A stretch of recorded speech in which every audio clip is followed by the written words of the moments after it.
My friends, let me tell you something powerful that is never late to become the person you were always meant to be. Whether you're 20, 40, 60, or beyond, the idea that your best days are behind you is a lie. Reinvention doesn't belong to the young. Reinvention belongs to the willing. Today, I want to give you 6 truths, 6 keys that will help you reinvent yourself starting now.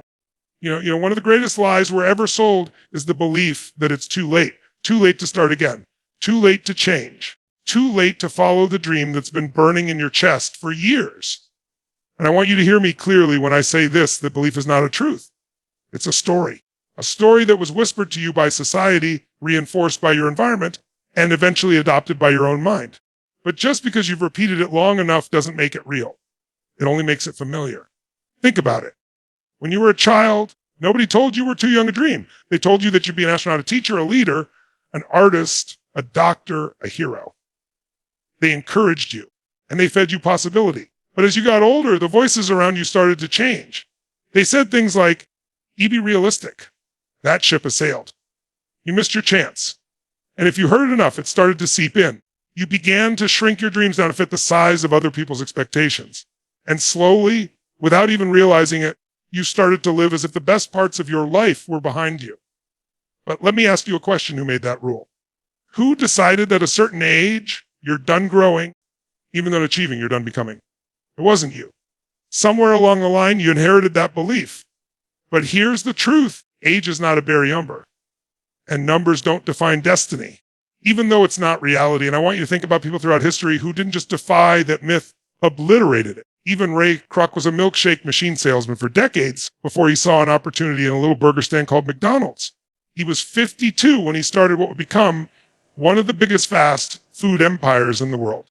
Vera Wang didn't design her first wedding dress until she was 40, and now her name is synonymous with elegance and style across the globe. Colonel Sanders, and the face of Kentucky Fried Chicken, didn't franchise his recipe until his 60s, after being rejected over 1,000 times. And do you know what all of these people have in common? It wasn't youth. It wasn't perfect timing. It wasn't luck. It was the refusal to buy into the story of too late. Now, you might be sitting there thinking, well, that's them. They're extraordinary. But that's just another story. The extraordinary is not reserved for the few. It's created by those who are willing to act when most people have already given up. The difference between those who reinvent themselves and those who settle is an opportunity. It's belief. You see, the human brain is wired to conserve energy. It loves patterns. It loves certainty. That's why you feel resistance when you try to make a change later in life. Your mind whispers, it's too late. Not because it's true, but because change feels unfamiliar, and the unfamiliar feels dangerous. But here's the paradox. The very discomfort you feel when you consider reinventing yourself is the signal that you're alive, that you still have untapped potential inside you. It's your soul's way of saying, nope, there's more. Don't stop now. If the belief that it's too late isn't true, what is true? The truth is, everything you've experienced up in this point has prepared you for the reinvention you're being called toward. Every mistake, every heartbreak, every wrong turn, every so-called failure, they weren't wasted. They were building you. They gave you the wisdom, the resilience, and the perspective that you couldn't possibly had in your 20s.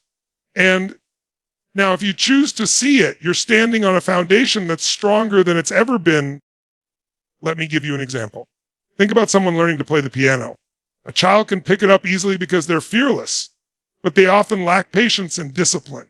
An adult, on the other hand, might feel self-conscious, might believe they're starting too late, but they bring something the child doesn't focus, persistence, and an understanding of why it matters. Reinvention works the same way. The very years you think disqualify you are often the ones that make you most qualified. And here's something powerful: the world doesn't reward age. It rewards value. It rewards the courage to solve problems, to create beauty, to bring ideas to life. That means the question isn't, how old am I? The question is, am I willing to show up with everything I've got today? Now, I know some of you are thinking, but what if I fail? Let me answer that. You will. At some point, you'll fall flat. You'll make mistakes. You'll doubt yourself. But let me remind you, failure doesn't mean the story is over. Failure means you're in the game. The only true failure is quitting before the breakthrough comes. Let's imagine 2 versions of you 5 years from now.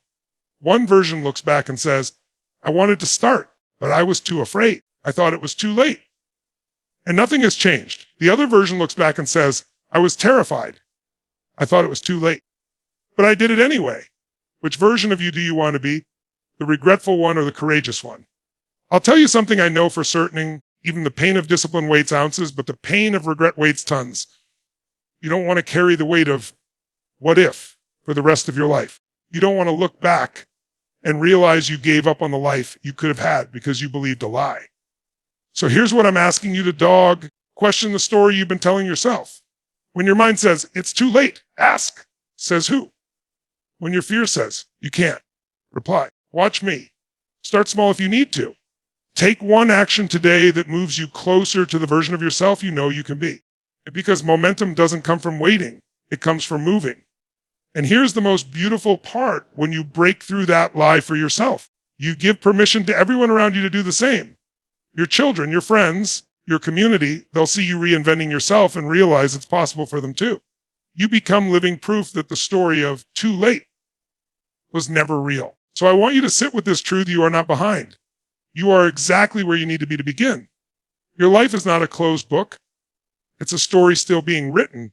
And the next chapter, the one you choose to write right now, could be the greatest of them all.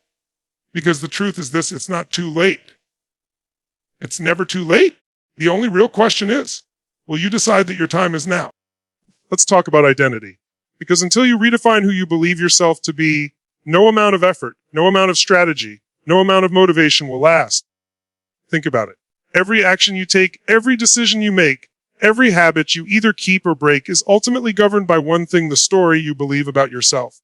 And here's the catch: most of those stories were never written by you. They were written by your past, by your parents, your teachers, by the environment you grew up in, by the people who labeled you. Somewhere along the way, you adopted an identity that felt safe, that felt consistent, even if it wasn't true to who you really are. Maybe you told yourself, I'm not good with money.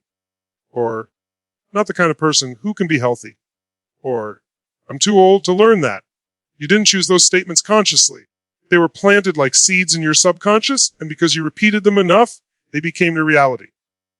But here's the truth most people never realize: identity is not fixed. It feels permanent because you've been reinforcing it for so long, but it's not carved in stone. Identity is a decision. And the moment you decide to shift it, your life begins to change in ways you can't even imagine. I'll give you an example. Let's say someone wants to quit smoking. If their identity is still wrapped around the story, I'm a smoker trying to quit, their subconscious will always sabotage them. They'll resist, they'll relapse, they'll struggle. But the moment they decide, I'm not a smoker anymore, that's not who I am, everything changes. They stop negotiating with themselves. They stop battling with willpower. Because now their actions are aligned with their identity. It's not about forcing a behavior. It's about living out a decision of who they are. This is why so many people fail at change. They try to modify their behavior without first upgrading their identity. It's like trying to install new software on an old operating system. Eventually it crashes. So let me ask you right now, who do you believe you are? Not who you want to be, not who others say you should be, but in your core, in the quiet moments, who do you tell yourself you are? If you believe you're someone who's too old to reinvent themselves, you'll find evidence to support that. If you believe you're someone destined for mediocrity, you'll live down to that expectation. But if you declare, I'm someone who grows, who evolves, who reinvents, your entire life starts itself around that truth. Now, I want you to notice something powerful about identity. It doesn't have to be earned. It has to be claimed. Too many people wait for permission. They wait for proof. They wait for someone else to validate them. But identity doesn't come from outside. It comes from within. Think about a lion. A lion doesn't need to prove it's the king of the jungle. It doesn't wait for applause. It simply is. And because it believes it is, it acts in alignment with that belief. The same is true for you. When you know who you are, you stop asking for permission. You stop playing small. You stop settling for less than you're capable of. Let's go deeper. At its core, identity is built on three ingredients: your beliefs, your standards, and your rituals. Change any of those three, and your identity begins to shift. Your beliefs are the filters through which you interpret reality. If you believe you're limited, you'll find evidence of limitation everywhere. If you believe you're powerful, you'll start to see possibilities where others see walls. And remember, beliefs aren't truths. They're simply repeated thoughts you've decided to trust.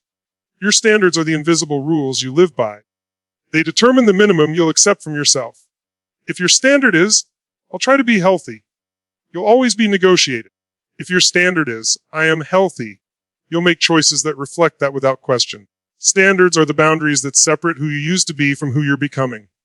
And your rituals, your daily habits, your consistent actions are the proof of who you are becoming. Every time you act in alignment with your new identity, you reinforce it. Every workout, every book you read, every conversation you initiate, every time you push past fear, you're casting a vote for the person you've decided to be. But here's the key: it starts with the decision, not the evidence. Most people get it backwards. They wait for evidence before they decide. They say, I'll believe I'm a writer once I publish a book. I'll believe I'm fit once I lose 20 pounds. I'll believe I'm worthy once someone loves me. But that's not how identity works. You decide first. The evidence comes later. Let me share a story. There was a man in his late 50s who life in a job he hated. One day he told me, I've always dreamed of painting, but it's too late now. And I asked him, why do you believe that? He said, because I've never done it. And I told him, you don't need the skill yet. You need the identity. Start calling yourself an artist today. Not when you sell a painting, not when you get recognition. Because when you declare you are an artist, you'll pick up the brush. And the moment you pick up the brush, you're proving yourself right. He laughed. He thought it was silly, but he tried it. He started saying, I'm an artist. At first, it felt like a lie, but he kept saying it. And soon he found himself painting every day. A year later, his paintings were hanging in local galleries. And you know what he told me? He said, the art didn't change my life. The identity did. So I want you to take a moment right now and ask yourself, what identity have I been living under that no longer serves me? What labels have I accepted that have kept me small? And more importantly, who do I need to decide to be today in order to create the life I want tomorrow? You might think, but won't people think I'm pretending? Won't they call me fake? Let them. Because here's the truth, every new identity feels fake at first. That's not because it's false, it's because it's unfamiliar. It hasn't yet been reinforced enough to feel natural. But the more you live it, the more real it becomes. And don't be surprised if the people around you resist your new identity. Because when you change, it forces others to confront their own limitations. Some will celebrate your growth. Others will try to pull you back. Not because they don't care, but because your reinvention challenges the comfort of their own unchanged lives. That's okay. Remember, you're not living this life for their approval. You're living it to fulfill your potential. Now imagine this: a year from now, you've fully embraced your new identity. You've been living it, breathing it, embodying it every single day. What would your life look like? What would your relationships feel like? How would your career evolve? How much joy, energy, and purpose would you feel? That's the vision I want you to hold on to, because that vision is your compass. And when the old identity tries to creep back in, and it will, you remind yourself, that's not me anymore. When fear whispers, you answer. That's the old story. I'm writing a new one. When doubt says, you're not ready, you declare, I'm ready because I decided to be. Because the truth is, you're not waiting for a new identity to find you. You're here to create it. And the moment you do, the world will rise up to meet the version of you that you finally chose to be. So let me leave you with this. Who you've been is not who you have to remain. You are not your past. You are not your mistakes. You are not the labels others placed on you. You are the author of your identity. And the pen is in your hand right now. The question is, will you keep writing the same chapter, or will you finally have the courage to write the one you were born to live? I want to talk to you about something most people spend their entire lives trying to avoiding: pain. We don't like to admit it, but pain is imitable. It's woven into the very fabric of the human experience. You've felt it. I've felt, everyone you know has felt it. Pain from loss, pain from failure, pain from betrayal, pain from dreams that didn't work out the way we planned. And yet, we're told from a very young age to push pain away, to hide it, to pretend it doesn't exist. But here's the paradox: the very thing you're trying to escape is the very thing that can set you free. Pain is not your enemy. Pain is your greatest ally, if you learn how to use it. Think about it. The moments in your life that shaped you the most. Were they the easy ones? Were they the times when everything went smoothly, when life was effortless? Or were they the moments that broke you open, that forced you to dig deeper, that demanded you to grow? You know the answer. Growth is not born in comfort. Growth is born in struggle. And the struggle always comes with pain. Now, the mistake most people make is they believe that pain is a signal to stop. They feel discomfort and they back away. They experience heartbreak and they close off. They face rejection and they give up. But pain was never designed to stop you. It was designed to teach you. It was designed to break the shell of who you thought were so that the person you were meant to be could finally emerge. Let me share something powerful with Yug. Every pain you've ever felt has left behind a gift. The question is, did you unwrap it? Because inside every setback is a seed of strength. Inside every disappointment is a lesson. Inside every heartbreak is a deeper understanding of love and resilience. But if you don't harvest the gift, the pain becomes wasted. I've met people who are still carrying the same wound for 10, 20, 30 years because they never allowed themselves to ask, what was this meant to teach me? They built their entire identity around avoiding that pain instead of transforming it. And here's the truth. Whatever you resist, you carry with you. Whatever you bury, you drag into the future. But whatever you face, you free. Now, I'm not saying pain doesn't. It hurts. It strips you down. It leaves you vulnerable. But vulnerability is where real transformation begins. When you allow yourself to face the pain instead of numbing it, distracting from it, or running away, you give yourself the opportunity to turn it into power. Let me give you a story. There was a man who had been fired from his job after 20 years of service. He felt humiliated, betrayed, lost. For months, he spiraled into depression, telling himself he was worthless, that his best days were behind him.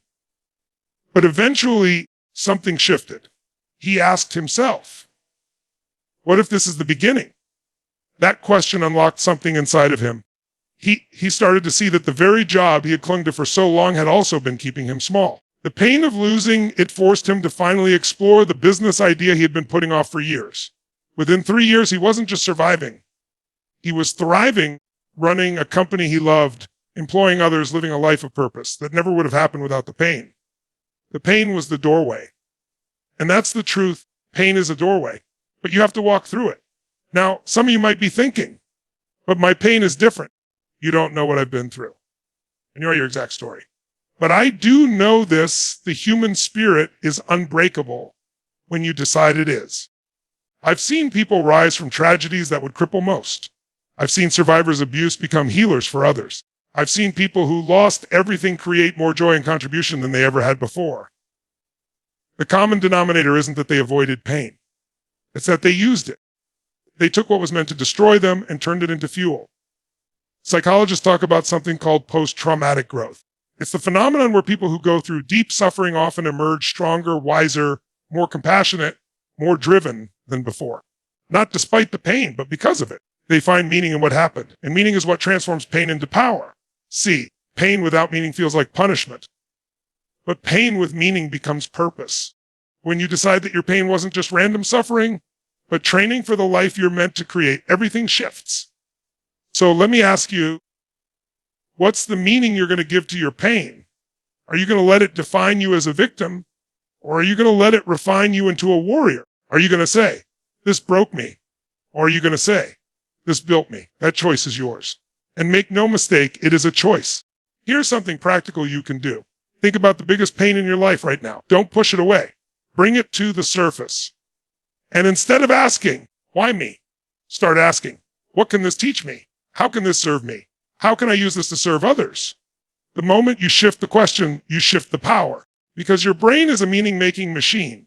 Ask it a disempowering question, and it will give you an answer that keeps you stuck. Ask it an empowering question, and it will reveal possibilities you never saw before. And let me tell you, some of the most inspiring people you will ever meet are those who turned their deepest pain into their greatest gift for others. Think about the man who lost a child and started a foundation to help grieving families. Think about the woman who battled cancer and now coaches others through their recovery. And think about the veteran who faced PTSD and now helps other soldiers heal. Their pain became their mission. And because of that, they not only healed themselves, they changed lives. You have that same power. The question is, will you use it? Now, I know some of you are still clinging to the belief that you're too wounded, too broken, too late. But here, Meg, even your scars are not signs of weakness. They are symbols of survival. They are proof that you faced the fire and you're still here. And if you're still here, that means you still have a purpose. You still have something to give. You still have the chance to turn your story into a message of hope. And maybe, just maybe, the very pain you've been cursing was actually the very pain you need to become the person you were always meant to be. So I want you to remember this: pain is inevitable, but suffering is optional. The difference between the two is meaning. You don't get to choose whether pain shows up. It will, but you do get to choose whether you let it imprison you or empower you. And when you choose empowerment, something extraordinary happens.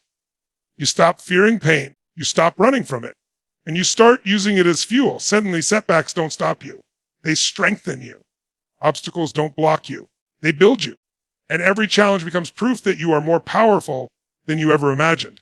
So the next time life knocks you down, and it will, instead of asking, why did this happen to me? I want you to stand up and declare, this happened for me. I will use this. I will rise from this. I will turn this pain into power. Because at the end of the day, your pain does not define you. Your response to it does. And if you're willing to stop running from your pain and start transforming it, you'll discover a strength inside you that no circumstance can ever take away. So here's the truth I want you to carry with you. The very thing you think disqualified you, the very thing you thought broke you. That may be the very thing that becomes your greatest source of power. The question is, are you willing to pick up that gift? Growth. That's the word that changes everything. If there's one law of life you can count on, it's this: the moment you stop growing, you start dying. Not physically at first, but emotionally, spiritually, you've felt it before. That feeling of being stuck, of going through the motions, of waking up every day and thinking, is this all there is? That's what life without growth feels like. It's not that you're broken. It's that you've stopped expanding. See, We're not designed for stagnation. Human beings are wired for progress. Every cell in your body is designed to renew itself. Every neuron in your brain has the ability to build new connections. Nature itself teaches us this truth. Rivers keep flowing, trees keep reaching, seasons keep changing. And yet, so many of us settle into routines that choke the life out of us because they feel safe. But safety and growth rarely coexist. Safety is uncomfortable. Growth is uncomfortable. Safety tells you, stay here. It's predictable. Growth tells you, step forward. It's uncertain, but it's alive. And that's the choice each of us faces. Do we live a life of safety, or do we live a life of growth? Most people choose safety and then wonder why they feel unfulfilled. They wonder why, even when they check the boxes, the job, the family, the house, they still feel like something's missing. That missing piece is growth. Because deep down, you were made for more. You weren't made just to survive. You were made to expand, to contribute, to evolve. Now, I want you to think back on a time when you felt most alive. Maybe it was when you took a risk. Maybe it was when you learned something new. Maybe it was when you pushed yourself beyond what you thought was possible. That energy, that fire, that sense of aliveness, that was growth. And here's the true thing. You don't need to wait for the perfect moment to experience it again. Growth isn't something that comes once in a while. It's a lifestyle. It's a decision to constantly stretch, to constantly reach, to constantly ask, how can I become more? How can I contribute more? How can I elevate my life to a level I've never experienced before? But let's be real. Growth isn't easy. It requires courage. It requires letting go of what's familiar. It requires being willing to look foolish sometimes, to fail, to learn, to start over. That's why so many people avoid it. They want the reward without the risk. But here's what I want you to understand. The risk of growth is nothing compared to the cost of regret. And regret doesn't show up tomorrow. It shows up years later when you look back and realize you played small when you could have lived big. That's the pain that's unbearable. That's the pain you must avoid at all costs. Now let's break down what relentless growth really means. Relentless growth means you stop measuring yourself against other people and start measuring yourself against who you were yesterday. It means asking, am I better today than I was last week? Am I wiser, stronger, more compassionate, more disciplined, more courageous? If the answer is yes, you're winning. If the answer is no, it's time to demand more of yourself. Relentless growth also means you embrace the discomfort that comes with learning. Too many people confuse not knowing with being incapable. They say, I can't do that. When what they really mean is, I haven't learned that yet. And the difference between the two is massive. Every master was once a beginner. Every expert was once clueless. The only thing separating them from where you are now is the willingness to keep growing when it felt uncomfortable. Take Thomas Edison, for example. He failed over 1,000 times trying to invent the light bulb. And when someone asked him how it felt to fail that many times, he said, I didn't fail 1,000 times. I discovered 1,000 ways that didn't work. That's relentless growth. It's the refusal to see failure as final. It's the determination to see every setback as feedback, Every mistake is part of the process. And it's not just about career or achievements. Relentless growth is about every area of life. Your health, your relationships, your emotional intelligence, your ability to love, forgive, to connect, to contribute. Growth is not one-dimensional. It's a full-spectrum pursuit of becoming the best version of yourself. But let's be clear, growth doesn't happen automatically. It doesn't show up because time passes. Some people believe they'll grow just by living more years. But years don't equal growth. Experience equals growth if you learn from it. Some people live 1 year of experience repeated 40 times. That's not growth. That's recycling the same life. True growth comes when you consciously demand more of yourself than yesterday. And here's the most liberating truth. You don't need a massive breakthrough to grow. Growth happens in small, consistent actions that compound over time. Reading a few pages every day. Having a difficult conversation instead of avoiding it. Choosing to exercise when it would be easier not to. Practicing gratitude instead of focusing on lack. These small decisions are like drops of water filling a bucket. One drop doesn't look like much, but over time it overflows. Let me ask you something. What's the last skill you learned that made you feel alive? What's the last risk you took that stretched you? If you're struggling to answer, that's your sign. That's the wake-up call. Because when you stop growing, you stop truly living. I know some of you, it doesn't work. But what if I try and I fail? Let me flip that question on. What if you don't grow? What if you never try? What if 10 years from now, you look back and realize you stayed the same while the world moved on? Which is scarier, the pain of effort or the pain of regret? You already know the answer. So here's what I want you to commit, Tog. Never stop growing. No matter your age, and no matter your circumstances, no matter your past. Because growth is what keeps you alive. It's what keeps you vibrant. It's what keeps you connected to the fire inside you that refuses to be extinguished. And don't think growth is selfish. It's the opposite. When you grow, everyone around you benefits. When you expand your capacity, you become a better partner, a better parent, a better friend, a better leader. When you elevate your life, you raise the standard for everyone who comes in contact with you. Growth is the ultimate gift you give not just to yourself, but to the world. Now imagine this a year from now. You've made relentless growth your way of life. You've learned new skills. You've pushed yourself out of your comfort zone. You've read books that expanded your mind, had conversations that deepened your relationships, built habits that strengthened your body and spirit. How would you feel waking up every morning? You're not the same person you were yesterday. Knowing you're evolving, expanding, becoming. That's the life that's waiting for you. If you choose growth today, and maybe the most important thing to remember, this growth is a decision, not a feeling. You don't wait until you feel ready. You don't wait until you feel motivated. You choose. You decide that no matter what, you're going to keep moving forward, keep learning, keep stretching. And that decision becomes the compass that guides every action you take. So the next time you're faced with a choice, the comfortable path or the growth path, choose growth. Even if it scares you, especially if it scares you, because fear is a sign you're on the edge of expansion. And on the other side of that fear is the life you've been waiting for. And I'll leave you with this. You will never regret the growth you chose, but you will regret the growth you avoided. So don't wait for life to push you. Don't wait for pain to force you. Choose to grow relentlessly and watch how your entire life transforms before your eyes. Let's talk about the environment you live in, because no matter how strong you are, no matter how driven, no matter how much you want to reinvent yourself, if you surround yourself with the wrong influences, you'll get pulled back into the person you're trying to leave behind. It's a truth most people underestimating. Your environment shapes your destiny. Not just the physical environment, but the emotional, mental, and spiritual environment you put yourself in every single day. Think about this. Human beings are tribal by nature. We're connected to belong, to fit in. It's survival. Thousands of years ago, being alone meant death. And even today, the subconscious part of your brain is still programmed to seek acceptance. So whether you realize it or not, you adapt to the energy of the people you spend most of your time with. Their beliefs, their standards, their conversations. They become yours. Jim Rohn used to say, you're the average of the 5 people you spend the most time with. But I'll take it further. You are the average of the voices you allow into your mind. That includes the books you read, the shows you watch, the podcasts you listen to, the conversations you engage in. All of it is shaping you. And the question is, shaping you into what? If you spend your days around people who settle, you'll eventually settle. And If you surround yourself with people who complain, you'll start to complain. If you're constantly around people who believe it's too late, you'll start believing it's too late because energy is contagious. Mindsets are contagious. And mediocrity spreads just as quickly as excellence. Now, here's the good news. The opposite is also true. When you surround yourself with people who dream bigger, who push harder, who refuse to settle, you rise to their level. Their courage sparks your courage. Their hunger ignites your hunger. Their belief in possibility opens your eyes to opportunities you never noticed before.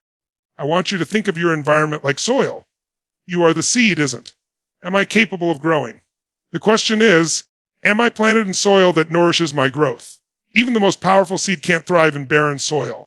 But place it in fertile ground, and it will grow beyond what anyone thought was possible. And sometimes that means you have to make hard choices. Because the truth is, not everyone in your life right now is meant to go with you to the next chapter. That doesn't mean you don't love them. It doesn't mean you abandon them. But it does mean you may need to create some distance. Because if someone is constantly pulling you back into old patterns, if someone is consistently reinforcing your fears instead of your dreams, they're not soil, they're cement. And you can't grow in cement. Now, this is difficult for many people because we fear being alone. But let me tell you something. Being alone while you grow is far better than being surrounded by people who keep you stuck. Sometimes the season of solitude is where the deepest transformation happens. And the beauty is, when you elevate yourself, you'll naturally attract others who are on the same path. I remember speaking with a woman who told me she felt guilty for outgrowing certain friendships. She said, "These are people I've known for decades, but all they want to do is gossip, complain, and talk about why life is unfair. I want more. But every time I'm with them, I feel myself shrinking." And I told her, you're not abandoning them. You're leading by example. If you stay small to make them comfortable, you're not helping anyone. But if you rise, even you might just inspire them to rise too. That's the key. You don't have to cut everyone out of your life. But you do have to be intentional about who you give your energy to. Ask yourself, do the people around me expand me or contract me?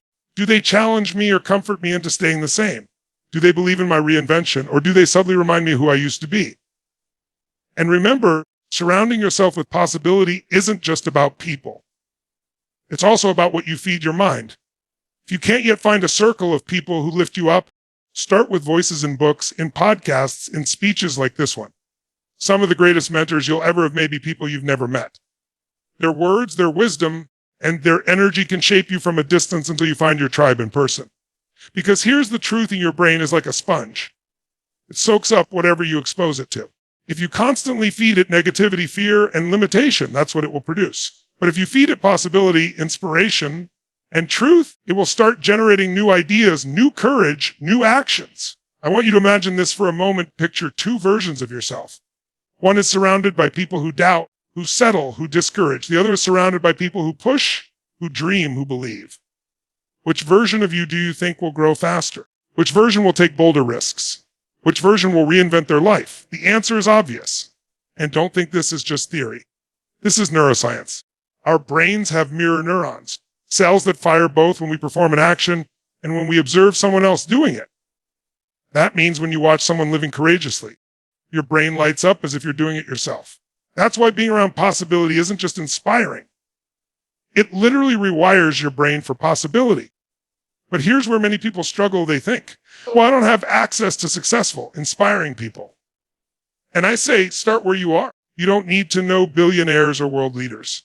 Start by finding one person who believes in growth, one person who challenges you to be better, and then become that person for someone else.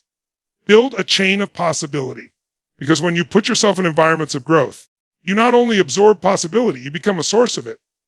And make no mistake, this is not just about personal gain. Surrounding yourself with possibility is about contribution, because when you grow, when you rise, when you step into your potential, you create a ripple effect. Your courage gives others permission to be courageous. Your reinvention becomes a roadmap for others who thought it was too late. Your energy becomes contagious, and suddenly you're not just reinventing yourself. You're sparking reinvention in everyone you touch. So let me ask you right now, who in your life represents possibility? Who pushes you to dream bigger, to act bolder, to live fuller? And who in your life represents limitation? Who keeps you small, who reinforces your doubts, who drains your energy?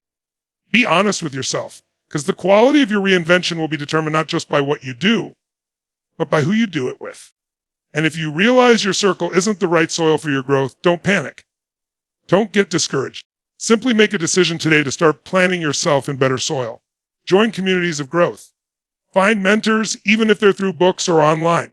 Invest in environments that stretch you instead of shrink you. Because here's the bottom line. You cannot reinvent yourself while living in the same environment that created the old version of you. Reinvention requires a new atmosphere, and you are in control of creating it.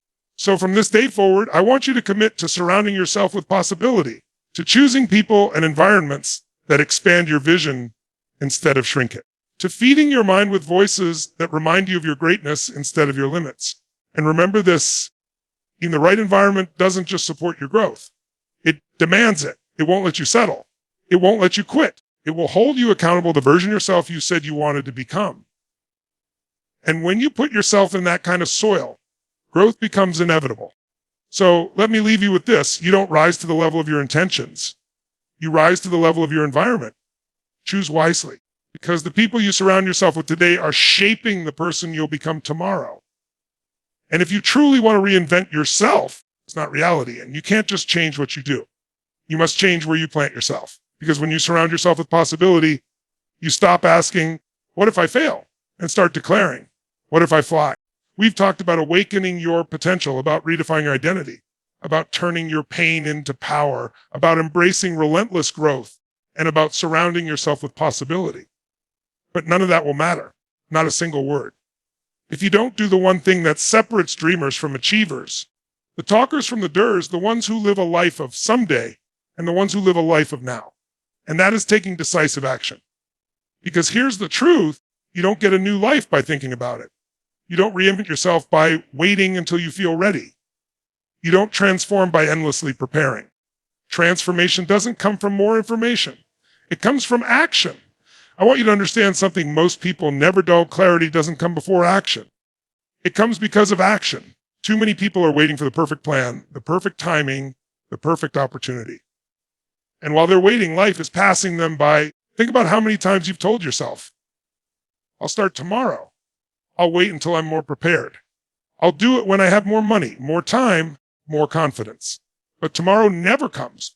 There will always be an excuse. There will always be a reason to wait. And if you let that pattern continue, one day you'll look back and realize that your whole life became a long list of, I almost did. And I was about to. But decisive action changes that. It breaks the cycle. It says enough. I'm done waiting. I'm starting now. And don't misunderstand me. I'm not talking about reckless action. I'm talking about bold, committed action. The kind of action where you cross the line and don't look back. The kind of action where you burn the boats. So there's no retreat, no excuse, no safety net to fall back on. Because when you take action with that level of commitment, you tap into a power inside you that you didn't even know existed. Let me give you an example. A young man once came to me and said, I want to start a business, but I don't know if it's the right time. I asked him, how long have you been thinking about it? He said, 5 years. 5 years. And I looked him in the eye and said, you don't have a timing problem. You have an action problem. You keep waiting for the certainty to show up before you start, but certainty is earned through action. You want proof you can do it. Start doing it. And that's the paradox. You'll never feel ready until you start. The feeling of readiness comes after the action, not before. Now, let's be real. Taking decisive action is scary because the moment you act, you're vulnerable. You risk failure. You risk rejection. You risk discovering that your dream is harder than you thought. But you also open the door to possibility. Because here's the reality. Fear and possibility live in the same place. You can't have one without the other. So the question becomes, what do you value more? The comfort of staying safe or the thrill of living the life you were meant for? And let's talk about failure for a moment. Because it's the fear of failure that keeps most people from acting. We treat failure like a final verdict, when in reality it's just feedback. Every failure is a stepping stone. Every mistake is a lesson. Every setback is a setup for a comeback. The only true failure is not acting at all. History proves this. Think of Walt Disney, fired from a newspaper job because they said he lacked imagination. Imagine if he had let that stop him. Think of Oprah Winfrey, told early in her career that she wasn't fit for television. Imagine if she had quit there. Think of Colonel Sanders, rejected over 1,000 times before someone finally believed in his recipe. Imagine if he had decided it was too late And they didn't wait for certainty. They acted again and again until they made it real. You don't need to know the whole path before you start walking. You just need to take the next step and then the next. Because action creates momentum and momentum creates breakthroughs. Let me ask you, what's the one action you've been avoiding? The phone call you know you need to make. The application you've been putting off. The conversation you've been afraid to have. The habit you've been meaning to start. What if you took that action today? Not next week, not when it's convenient. Today. How different would your life look a year from now if you simply started now? Here's what I know: most people overestimate what they can do in a week, but they dramatically underestimate what they can do in a year if they just take consistent action. 1 year from now, you could be living a life you barely recognize, but only if you stop waiting and start moving. And don't confuse small with insignificant. Sometimes the smallest action creates the biggest shift. Sending that email, writing that first page, putting on your running shoes, starting that journal. Small actions compound, and before you know it, you've built a completely new life. But decisive action means more than just movement. It means commitment. Too many people dip their toes in the water, and then when it gets uncomfortable, they pull back. But Reinvention requires immersion. You have to commit fully. Half-hearted action produces half-hearted results.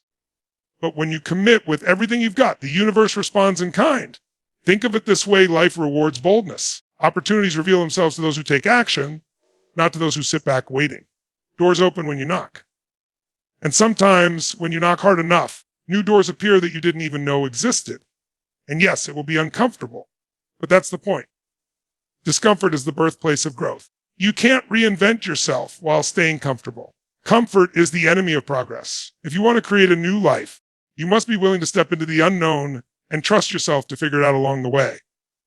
So I challenge you to stop waiting for the perfect conditions. Stop waiting for the fear to go away. Stop waiting for someone else to give you permission. The perfect time is never coming. The fear will always be there. And no one is going to hand you the life you want. You have to claim it. And the way you claim it is through decisive action. So right here, right now, I want you to make a decision. Not tomorrow. Not later tonight. Now, decide on the action you're going to take today to move toward your reinvention. Decide, and then follow through immediately. Because the longer you wait, the more your brain will talk you out of it. And here's the thing: once you take that first action, even though feel something powerful, you'll feel momentum. You'll feel the shift from thinking to doing, from wishing to creating. And that feeling, that's the feeling of life. That's the feeling of stepping into the version of yourself you were always meant to be. So let me leave you with this. Even your time is not tomorrow. It's not someday. It's not when the stars align. Your time is now. And the only thing standing between you and the life you want is the action you're afraid to take. Take it. Because when you act boldly, when you decide fully, and when you commit completely, that's when reinvention stops being an idea and starts being your reality.